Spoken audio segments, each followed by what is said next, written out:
Nous allons maintenant prendre un peu de recul sur ces textes si souvent cités et nous allons nous intéresser à tous les textes de la Bible qui concernent les femmes, en essayant de nous intéresser à leur rôle, à celles qui ont eu un ministère en particulier. On va regarder les constantes, les exceptions, les contextes, pour essayer d'avoir une vision un peu plus globale. Alors je vais essayer de noter ce qui fait consensus et là où il peut y avoir des zones de débat. On commence donc avec les fondements de Genèse 1 à 3. Le texte biblique, vous le savez, s'ouvre par le texte de Genèse. Et le texte de Genèse, c'est un texte travaillé du point de vue littéraire. Il est même considéré comme un chef-d'œuvre religieux et littéraire. Il contient de nombreux éléments de langage figuré. Il ne faut donc pas le lire juste d'une façon superficielle, peut-être parfois un poil naïve. Et d'un autre côté, il serait tout à fait problématique de dénaturer le texte en le forçant à exprimer des idées qu'il ne contient pas. Comme le dit Henri Blocher, pour Genèse, le débat n'est pas clos. On lèse pareillement, symétriquement, le texte en le dépassant sur sa droite, par excès de littéralisme, et en le dépassant sur sa gauche, en prenant pour symbolique ce qui ne l'est pas. Il convient donc d'avancer avec humilité.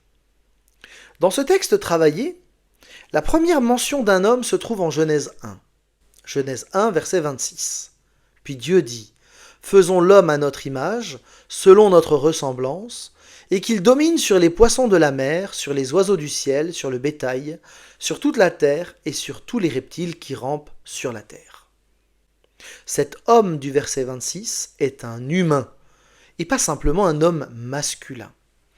Le verset 27 précise « Dieu créa les hommes pour qu'ils soient son image. Oui, il les créa pour qu'ils soient l'image de Dieu.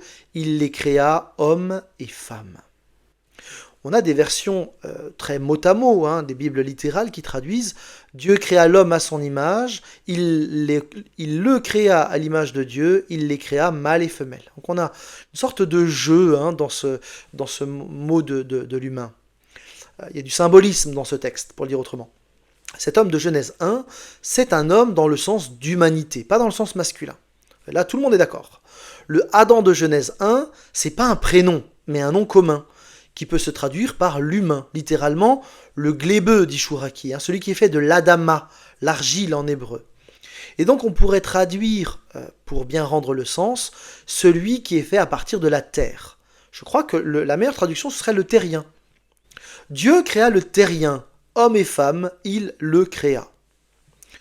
Alors, personne au niveau théologique ne défend l'idée qu'en Genèse 1, il est question d'un homme masculin exclusivement. L'enseignement fondamental est le suivant.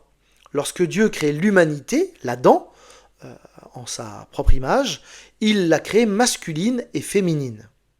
Et donc il n'est pas question de priorité, et encore moins de supériorité, dans le récit de Genèse 1. D'ailleurs, on retrouve dans Genèse 5, versets 1 à 2, de façon très claire, que le terme Adam, c'est le nom donné par Dieu aux deux pôles de l'humanité, à l'homme et à la femme. Vous pouvez regarder, par exemple, dans la Nouvelle Bible seconde, ça rend très très bien. Voici le livre de généalogie d'Adam, le jour où Dieu créa les humains, Adam, il les fit à la ressemblance de Dieu, hommes et femmes il les créa, il les bénit et les appela du nom d'humain, Adam, le jour où ils furent créés. Donc Genèse 1 parle de l'humanité. Ça a une implication directe extrêmement forte. C'est l'humanité faite d'hommes et de femmes, créée à l'image de Dieu, qui est appelée par Dieu à exercer la domination sur le reste de la création, tout en profitant de ses fruits. Ça veut dire, concrètement, que les hommes et les femmes ont accès à Dieu de la même manière. Ils ont été créés par lui, et ils sont tous deux à l'image de Dieu. Et au passage, on peut noter que ce ne sont pas simplement quelques hommes privilégiés, des rois ou des riches, qui sont image de Dieu, mais tous les humains, hommes et femmes. Et que le commandement de dominer la création est donné à l'humanité entière. Donc l'humanité a été créée pour se tenir devant Dieu, ensemble, devant lui. Pour résumer Genèse 1, on peut dire avec Louis Berkhoff que l'humanité est définie comme co-humanité devant Dieu. Alors en Genèse 2, on a un autre récit de la création. Ce n'est pas la suite logique. On a une sorte de zoom. On peut le voir de manière très nette parce que en Genèse 1, le bilan de Dieu suite à la création, c'était que le bilan était très bon. Or, dans ce chapitre 2, le discours de Dieu surprend, il choque. Il n'est pas bon. Et donc, il y a quelque chose d'étrange là. Un théologien allemand, Dillmann, précise le fait que l'homme soit seul n'est pas en accord avec le but que Dieu vise. Et ce théologien poursuit, avec cette introduction dans le jardin, toutes les conditions pour un bon développement de l'humanité ne sont pas remplies. Il manque la possibilité pour lui d'interagir, d'échanger avec quelqu'un. Le projet de Dieu, pour le dire comme ça, n'est pas fini avec un seul être humain. Ce texte de Genèse 2 repart donc de l'être humain et explique comment d'un être il y en a eu deux. Que l'on choisisse une lecture littérale ou symbolique, il faut maintenir que l'humanité est composée de deux types d'humains, les hommes et les femmes, qui sont différents mais complémentaires. Et c'est ensemble qu'ils vont pouvoir prolonger l'humanité. En point de mire, en général, tout le monde arrive à la même conclusion, ce texte vise surtout l'institution du mariage, alors que Genèse 1 visiblement instituait le sabbat. Le mariage d'un homme avec une femme, unique, est le mode choisi par Dieu pour que l'humanité remplisse sa mission, domine la terre et la remplisse. Et ça, les humains ne peuvent le faire qu'ensemble, en équipe. Et donc, dans le texte de Genèse 2, quelle que soit la manière de le lire, on va noter un changement de nom significatif. Le terrien est endormi, et de cet être unique, Dieu va en faire deux. Après cette opération, l'homme, Adam, dit « Cette fois c'est l'os de mes os, la chair de ma chair, celle-ci on l'appellera femme, Isha, c'est un féminin, car c'est de l'homme, Ish, qu'elle a été prise. On va l'appeler homès, parce que c'est de l'homme qu'elle a été prise. C'est vraiment ça le sens. Et donc l'homme devient masculin quand la femme existe, et non pas avant dans le texte. On peut noter d'ailleurs qu'il y a une équivalence qui est soulignée 3 fois. Os de mes os, chair de ma chair, Isha tiré de Ish. Et donc l'accent il est mis ici sur la collaboration, et surtout sur la complémentarité du couple. Un homme est un homme, une femme est une femme, c'est pas les mêmes. Et c'est ensemble qu'ils vont perpétuer l'humanité. Ils font équipe, et c'est une équipe harmonieuse. D'ailleurs, l'harmonie est décrite ici par la nudité. On peut encore noter que l'opération consiste à prendre une côte, ou plutôt un côté. Donc c'est bien, ils sont côte à côte devant Dieu, c'est uni que l'humanité va pouvoir s'acquitter de sa mission de dominer, d'être féconde et de se multiplier. C'est une nécessaire alliance qui fonde le mariage. La femme, dans ce texte, est présentée comme un alter ego à l'homme masculin. C'est pas une simple copie qui va permettre l'épanouissement de l'homme ou un prolongement. Non, le texte de Genèse affirme que l'homme a besoin de quelqu'un qui lui fasse front et qui lui corresponde. Quelqu'un qui va collaborer avec lui devant Dieu. Et donc le texte les unit et les distingue tout à la fois. Ils sont différents, mais ils sont appelés à collaborer ensemble pour le projet de Dieu. Il y a là une question qui reste en débat.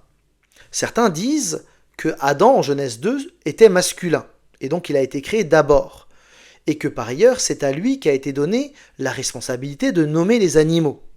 Il y aurait donc là une sorte de droit d'aînesse de l'homme sur la femme, qui est donc l'homme et serait le responsable du couple. Ce droit d'aînesse trouve un appui sérieux dans le Nouveau Testament avec le texte d'un Timothée 2. D'autres répondent que le texte ne parle pas de droit d'aînesse, ni de responsabilité ou d'autorité, mais qu'il est question simplement de collaboration. C'est donc une des questions qui va rester en débat.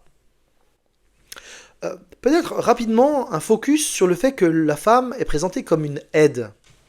Une lecture rapide du texte de Genèse 2 semble donner l'argument que la femme a été créée pour être l'assistante de l'homme, et que de fait, l'homme serait alors le chef. Dans ce texte, en fait, on n'apparaît pas l'idée que la femme serait une assistante subalterne de l'homme. Le mot utilisé ici, pour parler de l'aide, c'est Ezer kenigdo. En fait, le mot Ezer, c'est le même mot qui est utilisé pour Dieu lorsqu'il est en relation avec Israël. Donc, avec ce mot Ezer, on voit bien qu'il n'y a pas nécessairement une notion de hiérarchie. Parce que quand Dieu se constitue aide de l'homme, déjà c'est pas pour lui donner un petit coup de main, pour qu'il puisse l'homme réaliser ses plans, hein. Mais c'est bien Dieu qui reste Dieu, qui le délivre, qui rend ses mains puissantes contre ses ennemis, qui le sauve, etc. Et donc, c'est pas tellement l'idée d'une hiérarchie ici, mais le mot aide, c'est plutôt l'idée de collaboration, d'une action commune, d'un projet commun. Et le mot aide ne peut pas pousser dans le sens d'une hiérarchisation des rapports. On a là plutôt deux personnes qui sont des vis-à-vis des alliés. Alors, évidemment, Dieu n'est pas Ézer comme Ève est Ézer, hein, il y a des ressemblances. La formule de Genèse 2, c'est Ézer kenigdo, hein, une aide face à lui, ou une aide en vis-à-vis de lui. Et donc, voilà, on n'est quand même pas sur les mêmes mots, mais on a bien cette idée de face à face. Alors, Henri Blocher, dans Révélation des origines, explique deux éléments avec ce texte de Genèse 2.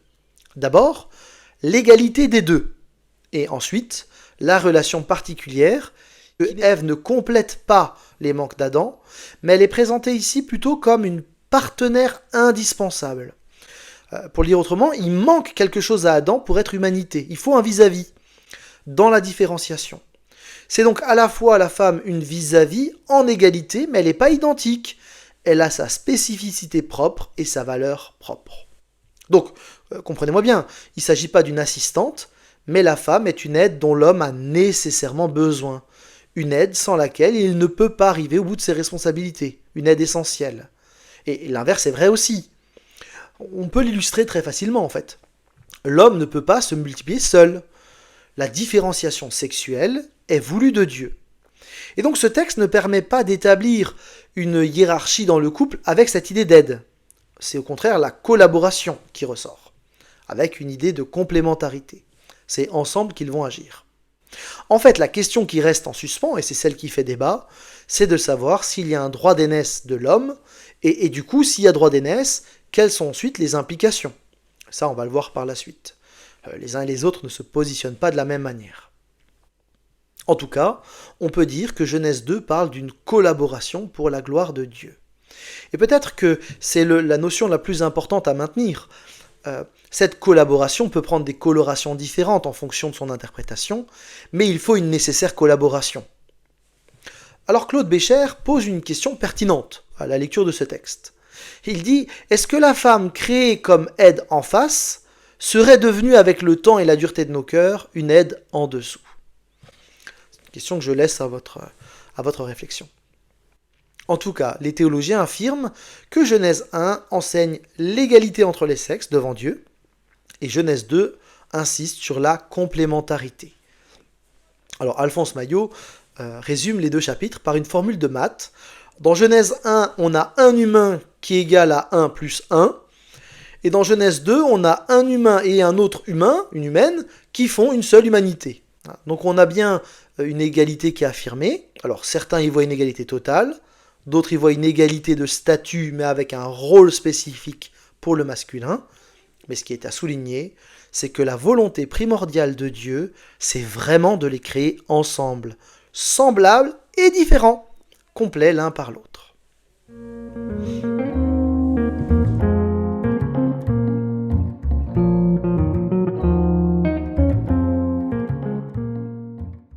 Avec Genèse 3, le couple parfait créé par Dieu se trouve pris au piège de la tentation. Alors contrairement à une idée répandue, ce n'est pas que la femme qui cède à la tentation. Parce que dans Genèse 3 au verset 6, il est précisé que son mari était avec elle. Et donc très clairement, c'est le couple qui échoue à ce moment-là, et pas que la femme, sur qui certains font reposer toute la faute. C'est Larry Crabb en particulier qui a souligné la faute de l'homme dans le livre Le silence d'Adam.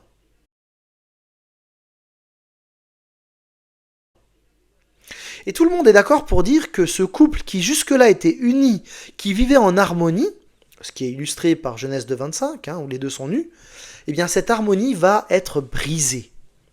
Une des conséquences de la chute va être la domination de l'un sur l'autre. Genèse 3,16, question de la femme, « Ton désir se portera vers ton mari, et lui, il te dominera. » On voit donc que l'égalité sexuelle devant Dieu, de Genèse 2, est brisée ici par le péché.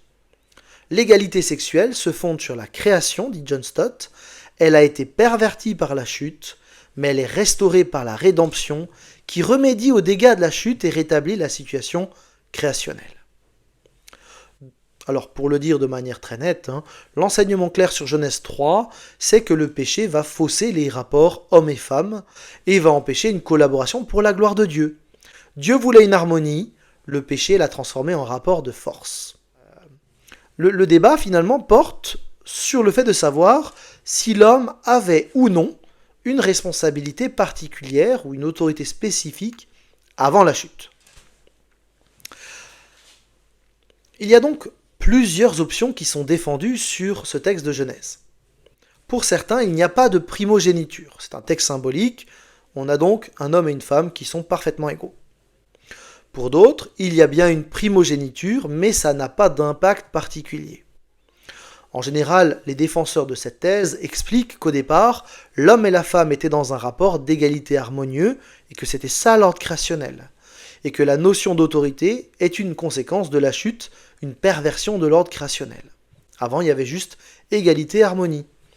Et donc dans cette idée, la venue de Christ et le salut remet en place ce qui était avant la perversion de l'ordre créationnel. Et là, évidemment, on va s'appuyer sur Galates 3, 28.